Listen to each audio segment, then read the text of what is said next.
Welcome to Duncan Thorin Shield's YouTube channel. I managed to con Duncan into convincing his friend to pay me thousands and thousands of dollars as a professional Counter-Strike player, so maybe he can convince you that some of his analysis is correct. The ELEAGUE Premier 2018 final is upon us, and in the finals we have Astralis, obviously #1 ranked team in the world, favourite to make it this far after defeating mousesports 2-0 in their semi-final against Team Liquid, a squad they've faced off against many other times.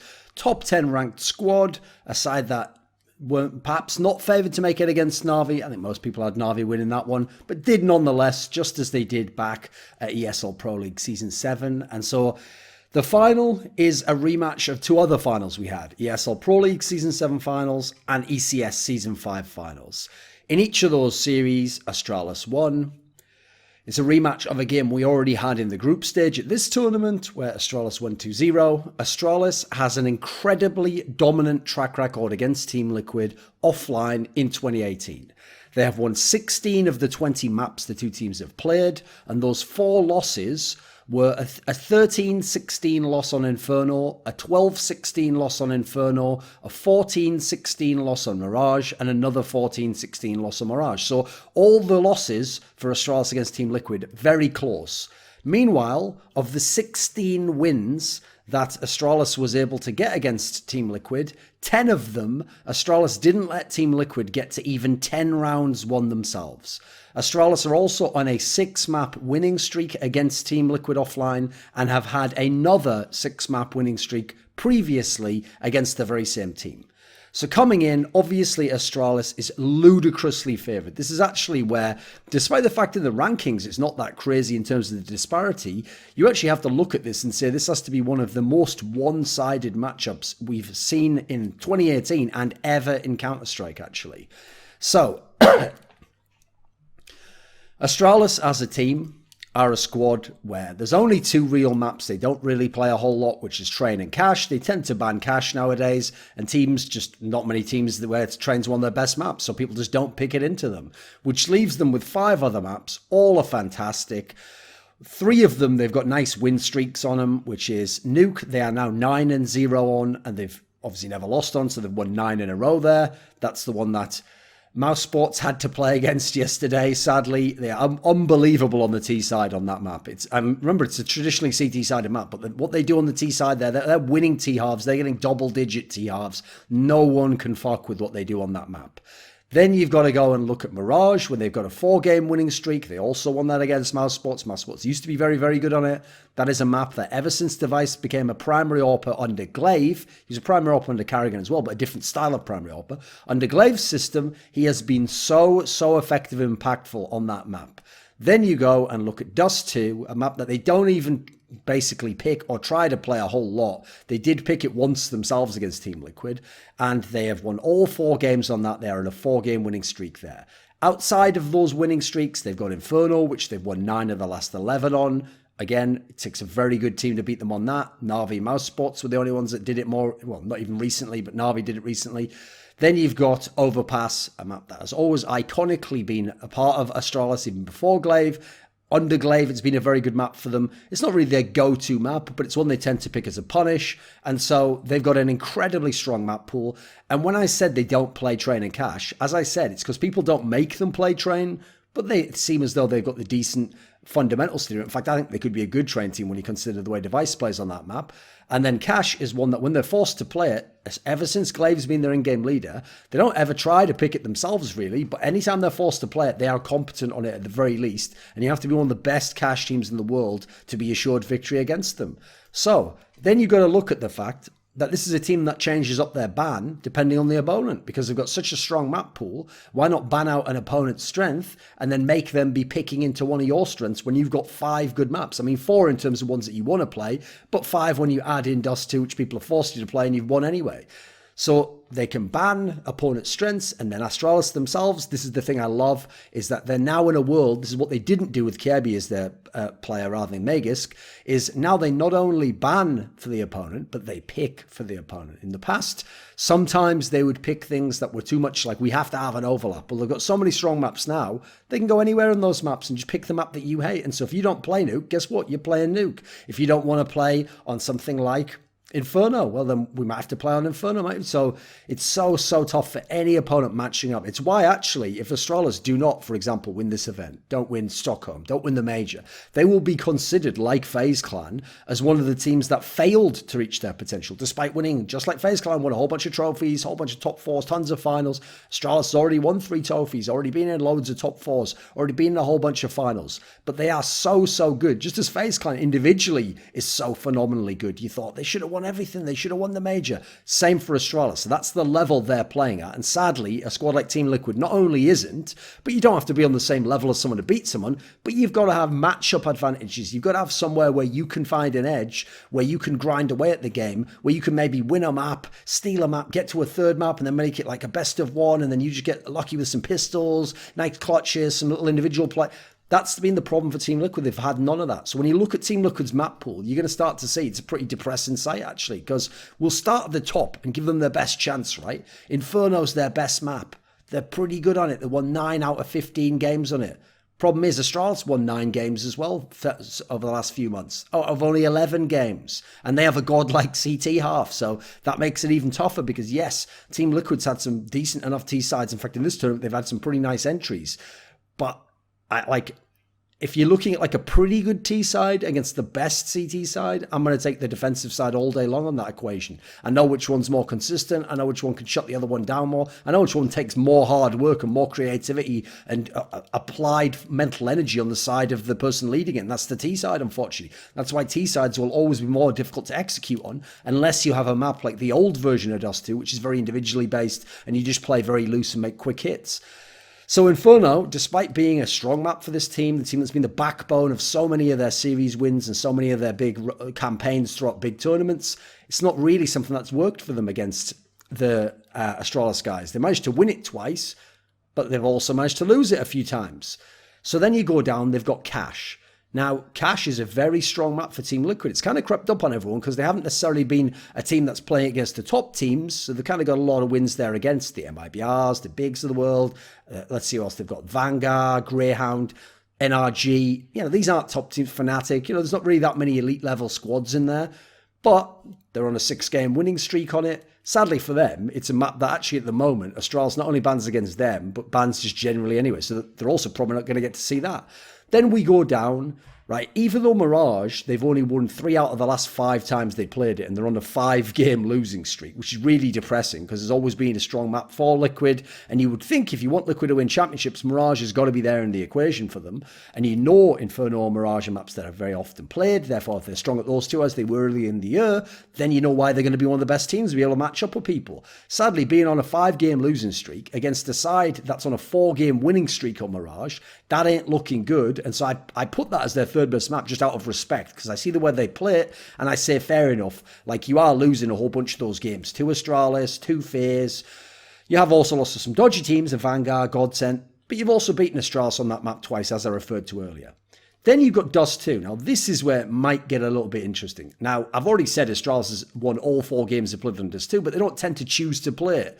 So if you really want to get wacky, you can pick it as Team Liquid did against Na'Vi, correctly, by the way, because Na'Vi have actually never won a game on that map and did not win on it. They managed to pick up the win against them.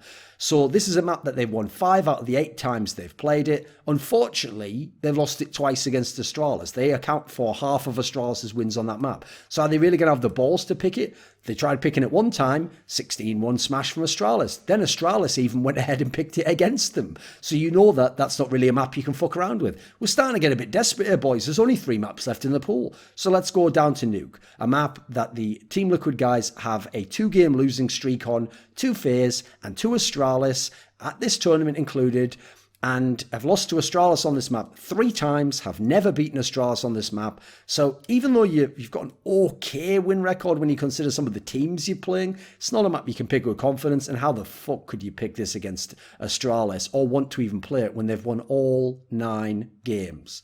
They're scary. Then you go down, there's 2 maps left. There's Train and Overpass. Train is a map that sadly, despite having an okay record on, and earlier in the year when they had that CS Summit run where they won the title, actually Team Liquid looked like, hey, maybe this is going to be a map they're going to flex into. And back when we had Cobblestone in the pool, you were like, hey, this is starting to look good. Inferno, Mirage, chuck in a little bit of cobblestone they always play. If they can get train going, fuck, that's the right four there. That's the four that can win you the titles, right? Cobblestone's gone, train's fallen away, Mirage is in a bad shape. It ain't looking good, and they do not choose to play it. You know what? They even banned it against Na'Vi because Na'Vi's on a little bit of a hot streak on it. So as a result, you don't imagine they're going to be playing it here. They've even banned it against Astralis in the past. So there's only one map left in the pool, which bizarrely ends up with sort of a mild ray of hope, which is that for some reason Team Liquid decided to mess around in the veto and throw Na'Vi off by not banning Overpass like they typically do, and instead banning Train, because they saw Na'Vi's strength on it and maybe worried Na'Vi would pick it into them, and in fact allowed Na'Vi to therefore pick Overpass, which Na'Vi does when Overpass is available. Now, Na'Vi's incredibly good on Overpass, but what do you know? The guys from Team Liquid were able to win on Overpass against Na'Vi. Now, they've only played this twice in the last few months, and they won both games. They won against MIBR, who obviously is in poor form, and they've won now against Na'Vi, so a tiny little win streak there. Now, that is a little ray of hope, in as much as when we look at this veto, and this is one thing I want to talk about. So when you talk about the veto here, I actually haven't written this one out, so we're going to do it in our head as we go. So as I said, with Team Liquid, actually their best map statistically is Cash, even though if you look at the way they play, it's probably Inferno. So if they're going to want to pick Cash, that's a problem, because Astralis bans Cash against many teams, should almost certainly ban it here. So I think Astralis starts with a Cash ban. So we'll write these down as we go. Team Liquid in this scenario, I mean, it's not even impossible that they might do something silly like ban Train. I wouldn't bother at all here, personally, because if Astralis picks Train, they're doing you a favour. They're actually giving you a chance to win the game. So that's what I actually think Team Liquid should continue what they did in the previous match against Na'Vi, a team that are very good on Overpass, and they should actually allow Overpass through. They shouldn't ban it, because if they ban it, then, okay, yes, you take a map away that's a strong map for Astralis. But that's not even a map Astralis has a big win streak on. That's not even the ones you're truly scared of. The ones you fear from them is obviously the nukes of the world. So I actually personally think in this scenario, if they're going to ban Cash, you don't think they're going to pick Train. Overpass isn't even that terrible overall if it's going to be their map pick. You've seen them lose on it before. There's data out there you can go and look at. I would leave that up personally, and I would go ahead and I would just ban out Nuke and say, get that the fuck out of it. They've won all 9 games on it. Their T-side's godlike, and our CT side's okay to mildly good. It's like it's not even anywhere close good enough. So I'd take Nuke out personally. So I'm going to go ahead and say that that's what they should do. Problem is, will they do that? Like, if I had to guess, the problem is I actually feel like since they lost to them early in the tournament, there's a possibility they follow my advice here, but I also do feel like they might just go ahead and do the Overpass ban anyway and say, oh, we can't do it.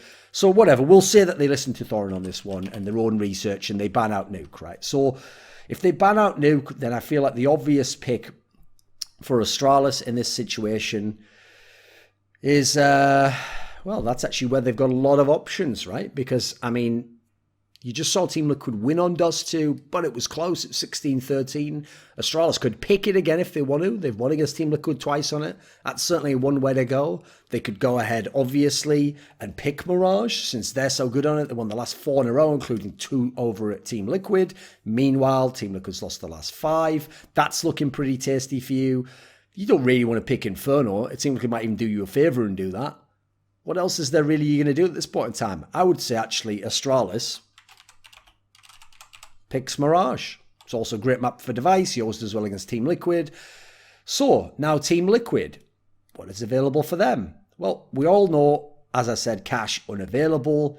Inferno, you can pick it, but it's something of a death sentence against Team Liquid. Like, it took a lot out of Na'Vi to get that win at ESL1 Cologne. So I'm not looking at that and saying, hey, pick an Inferno, you can do it. It's like, maybe Na'Vi could, and that wasn't even that great. So I actually think when you look at this one, there's not a lot of options, is there? I mean, realistically, you either go with the Train pick, like I said, which all signs have shown us will not be the case from Team Liquid. So sadly, that's probably off the table. You yourself aren't really going to pick Overpass here, surely. I mean, you left the door open for them to do it, but I don't think they're going to do it. It would be surely suicide to pick it at this point in time.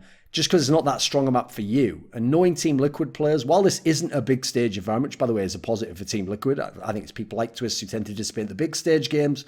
It is a best of 3 against a world-class team, and in your mind, you know it's a final. So there'll still be some pressure associated, and you don't have your coach with you. So personally, I want to pick comfort here. So even though it's suicide, I'm going to go ahead and say that if I'm Team Liquid here, I'll probably just pick Inferno, and I say, you know what, it's probably my best map, especially since there's no cash there, and I don't get to play cash against the elite teams.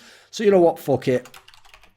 Let's go ahead and pick Inferno. And let's just say to ourselves, if we can win Inferno, at least we can play Mirage, even though we haven't been that good at it recently. We're going to have the chance. And let's try and get to that third map. So what's the second round rotation of bans here?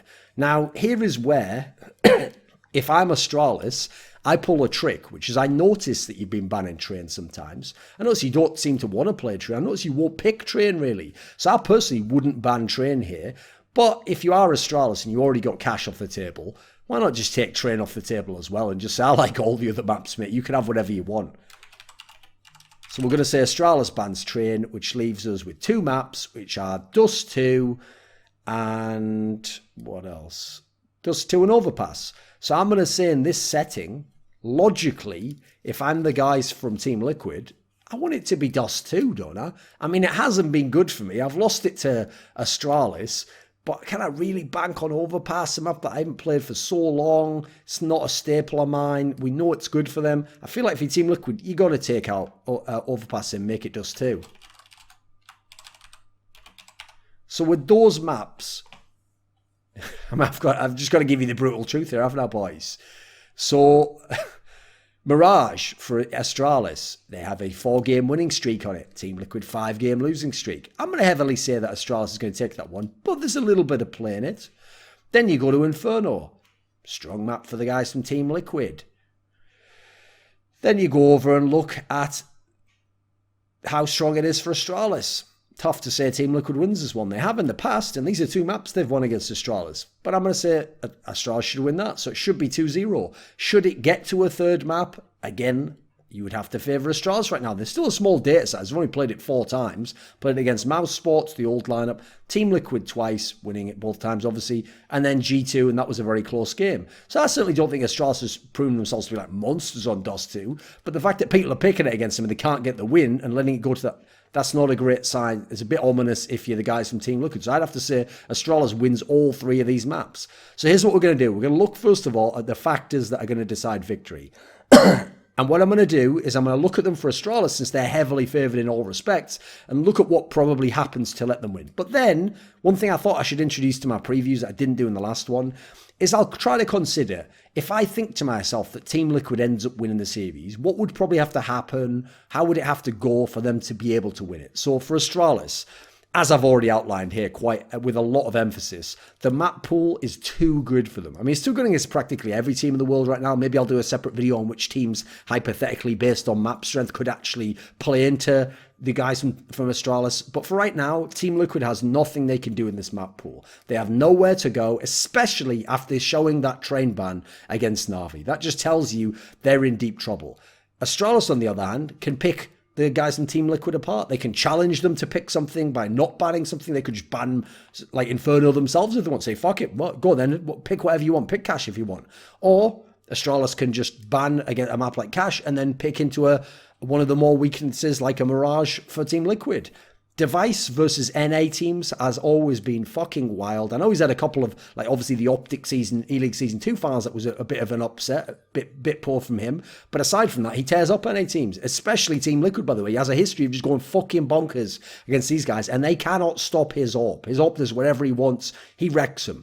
The way he plays against Team Liquid, this is why it's funny to me that Team Liquid is kind of the mini Astralis, because the way Device plays against Team Liquid, who in terms of individual skill have some very good players, in terms of level in the world, they've made all these finals and all these top 4s. They should be considered a world-class team, an elite team, because they don't win trophies. It reminds me of actually the history of Astralis, when they used to be a very young core, and they used to have Zipnix, Device, Dupree, and they would be going out there as Dignitas, later TSM, and in the early days, they would play against NIP, the number 1 ranked team in the world, and they would consistently lose to NIP. They would always find a way to lose. They would always lose in the close games, and And Forrest and Get Right would just go ham because they had no fear playing against these guys that, yeah, were skilled, but hadn't like proven that they were warriors yet, that they could put you under pressure, that they could beat you down when it was the big game. And so it made these guys think that they could always come back, they could always win. Astralis has got that mental edge right now against Team Liquid. Then you look at how Glaive has been fragging this tournament and on and off the last few months. Like he tends to just have tournaments where he does it, or one or two maps where he'll just have a brutal T-side where he just monster fucks the other team with his entry fragging. So his fragging is OP as fuck because he's already the best individual in-game leader in terms of tactics. He's running his squad the best out of everyone. He's getting the best results out of everyone. And he's the best fragger of the in-game leaders too. This is just unfair as fuck. So if that continues, it's going to be game over for Team Liquid immediately. Even though they have their own in-game leader who frags somewhat as well, but isn't as good at fragging or the other aspects, quite frankly. So the biggest issue here for Team Liquid that's a favour for Astralis is they are kind of a mini Astralis. The style is somewhat similar. The map pool's not even crazy dissimilar, to be honest. You look at like their little trio of stars. You look at the fragging in-game leader. You look at the supportive player with a great history doing that role. They are the mini Astralis. And so the problem is, one of the worst spots to be in is where all your strengths line up with the opponent's strengths, but he's better in all of them, and then none of your strengths line up with his weaknesses. And so in a world where Astralis bans cash, that is kind of the case, quite frankly. Now, for Team Liquid to win, let's imagine a world in which they could win. It's Counter-Strike. It's esports. You have matches. People have inspired play, or a guy on the other team plays like shit. It can happen. So what would have to happen? Well, first of all, if you just go and look at the 4 maps that Team Liquid did win, there is one theme between all of them, which is that NAF has a very strong game, or a good game. In one of the 4 maps, he had I think it was like 20, 21 kills. In 3 of the 4 maps, he had 26 or 27 kills and over 90 ADR. Obviously, he is an all-round talent. Obviously, he can be a really strong multi-kill round fragger. That doesn't even make sense, does it? Multi-kill fragger. Yeah, that makes sense. Multi-kill fragger. He's someone where he can be a hybrid AWPer, so you can pick it up depending on the site and give you a different look on your CT side, so that if you're in Astralis, you can run into the site thinking it's going to be what you saw before, and now suddenly there's an AWP playing close-up, playing aggressively, re-peeking angles. This is one of the massive areas he can help them. Another aspect that can help them win is to just ignore Device entirely. They have shown themselves completely incapable of shutting him down. Team Liquid isn't really a squad actually generally that shuts you down overall. They try to team play a bit like Astralis, which can shut down stars, but they don't just go head to head and they don't kind of isolate someone, and it doesn't work against Device anyway, so they should kind of let him get his, because he got his in all those games they won anyway, and it should be about the rest of their stars. And finally, I'll say this. I think for them to win, they have to do a pick ban, actually, kind of like I said. They have to basically play what were their best maps. So in the past, Inferno Mirage were some of their best maps. Yes, there are fabulous maps for Astralis. Astralis is a favourite on them. But in this setting, you're not strong enough mentally or in terms of actual fundamentals on the maps that Astralis isn't that good on, that you've got to go into your strong maps. You've got to play your game fantastically. And then you have to hope for some mistakes from Astralis. And you have to hope that by taking your game to a high level, it creates more mistakes, creates more chaos in the Astralis situation. And who knows, maybe Device chokes in the final. Maybe he has one game that's off that lets you get into the series. And then in a series, you win the right pistol and the right force buy, and then someone has an amazing clutch. And you know what? That can happen if you get it down to a best of 1. But obviously you must win your map, which in this case for Team Liquid is probably going to be Inferno. It's been the map that's done so much for them in the past. It's going to need inspired play from them. Otherwise they're going to get 2-0'd and probably get 2-1'd anyway. And Astralis will take yet another title. And Team Liquid will lose yet another final to Astralis. And we'll all be saying like, oh, it's one of those mismatches, psychological disadvantage. But actually I think it's a disadvantage in every sense for Team Liquid. This video was kindly supported by Dean Tanglis, Gardner Wilson, Andreas Snazore Westerlund, Alex Adams, Daniel Yordanov, TTMXMP, VeXii, HawpT, Robert Baxter, and Travis Greb, with a special thanks going out to Jerky's Minion. Want teasers for my upcoming content? To ask a question for my monthly AMA? How about taking part in a discussion with me about esports? Or perhaps you want to suggest a topic or a guest for my content? Become a part of the Scrilluminati today at the Patreon link in the description box below.